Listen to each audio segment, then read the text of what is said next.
morning, everyone. I'm glad you tuned in. It's Inspiration for Today, and today's Monday. And Monday is almost always Music Monday, and it will be today. And we're going to have a lot of fun. I hope you saw last week's show. If not, go back on YouTube and see it, because Mike Chamberlin, we started off strong. We got you sang us a couple of hymns that I just love. I know, they're beautiful songs. I mean, where do you begin and where do you end with hymns? You can't go wrong. You don't. But we're going to take a little different track today. And I wanted to before we get into that, I wanted to read one verse. We always have an inspiration for today. And it's Psalm 33, verse 1. And it says, "Sing joyfully to the Lord. It is fitting and upright to praise him." And when we sing, sometimes people think, well, it has to be Christian lyrics. Now, there's some bad lyrics out there, but the fact is, God gave us music. He did, and I do a lot of church singing, Pastor, and I have learned one thing.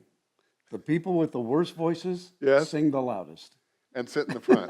No. Sit in the front. No, they always sit right behind me. Oh, okay. Okay. Well, Mike, but because we want to have joy in our lives and so on, one of the things that God has given us are good experiences, including good movies. We've been blessed. Our age group, grew up with some of the greatest movies of all time.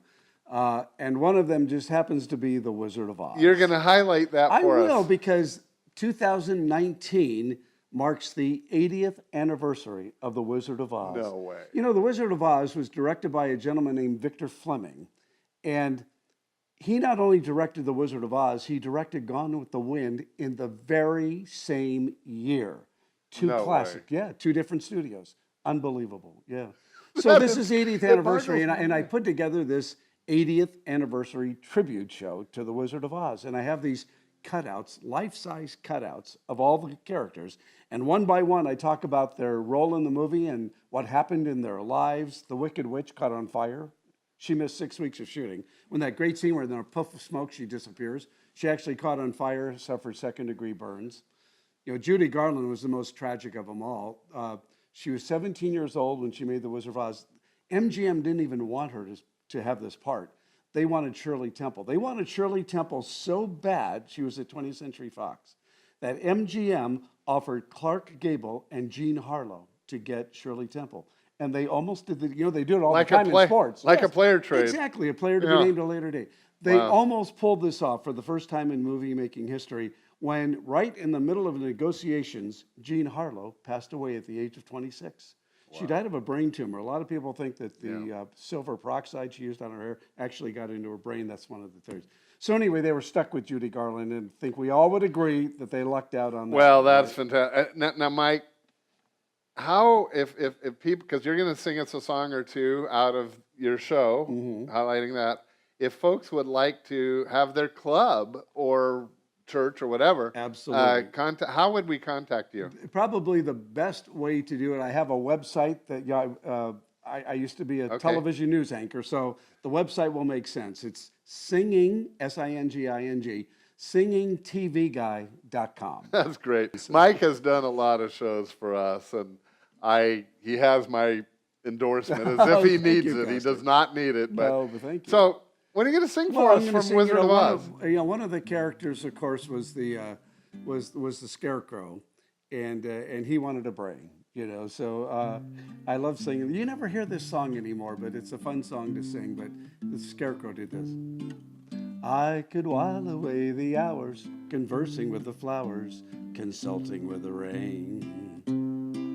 And my head I'd be scratching from the thoughts I was hatching if I only had a brain. I'd unravel every riddle for every individual in sorrow or in pain.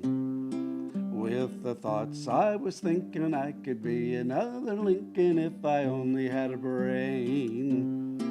Oh, I could tell you why the ocean's near the shore. I could think of things I never thought before, and then I'd sit and think some more. I would not be just a nothing, my head all full of stuffing, my heart all full of pain.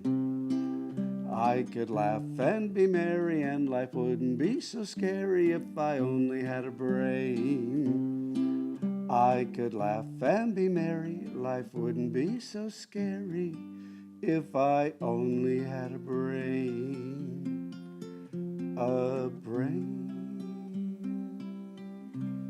That's so great. You've made me want to go rent the movie and I see it know. again. I know. I missed that. I was when you go to my website, Singing TV Guy. Yeah. When I was in Phoenix, Arizona, I did the Q. I've done thousands of stories in my TV career, but this was towards the end of my career. I did a story. It was 10 years ago. There were 5 surviving Munchkins. There were 124 Munchkins in the movie. 5 surviving Munchkins. 2 of the 5 lived in the Phoenix metropolitan area. And I did this cute story. They lived 10 miles apart but hadn't seen each other in 10 years. So I reunited these 2 Munchkins. And it was so cute because I learned a lot about the Wizard of Oz. One of the Munchkins told me they made $50 a week for 6 weeks. And she said, Toto the dog made more money than I did. And she said, but Toto the dog had a better agent than I did. So, anyway, Are Munchkins girls or Oh no, they were guys? both. In fact, the last Munchkin passed away last year. It was a man, And I mean, there's so much to this movie that's intriguing. And as I tell these stories about the cowardly lion, somebody decided to make his costume out of real lion hair. Weighed almost 90 pounds. Suffered horrible back pains the rest of his life. And so I mean, these are amazing stories. There's how they do Comic-Con and all these cons. There's a thing called OzCon, and it's this year in Pomona, and I'm going to be the featured concert at OzCon. That is fascinating. Oh, it's all fun. It's all fun. Well, have you got another? I do. And this one I attribute to Judy Garland because MGM didn't even want her, but obviously she was the right choice. And Judy Garland was 17 when she made this movie, started putting on weight, and MGM and their doctors decided to put her on a diet of chicken soup, coffee, and barbiturates. And it was the beginning of a lifelong drug problem. She died very young at 46 years from a triple overdose of barbiturates. So nobody gave more for this movie than Judy Garland, and she also gave us one of the greatest songs to ever come out of a movie, too. But let's enjoy the song. Over the rainbow, way up high, there's a land that I've heard of once in a lullaby. Somewhere over the rainbow, skies are blue, and the dream that you dare to dream really do come true.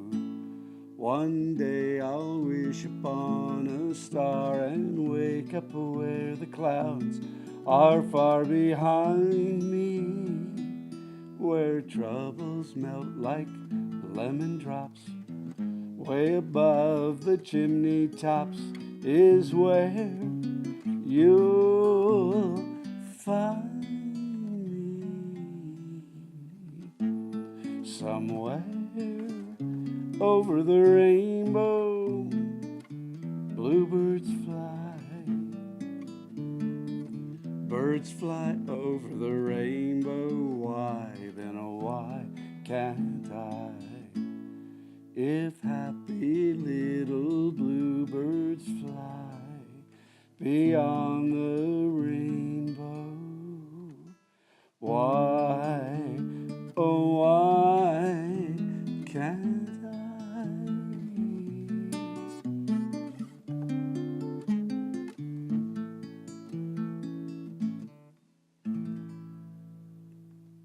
That's for Judy Garland. Mike, thank you. That was awesome. Beautiful. Thank you, Pastor. Boy, I love that song. It's I really probably do. the greatest song.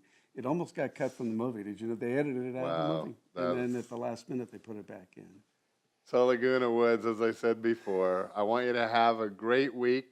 Mike's going to come back next Monday. Don't miss that one. It's another good one. See you then. It's come Monday, Mike.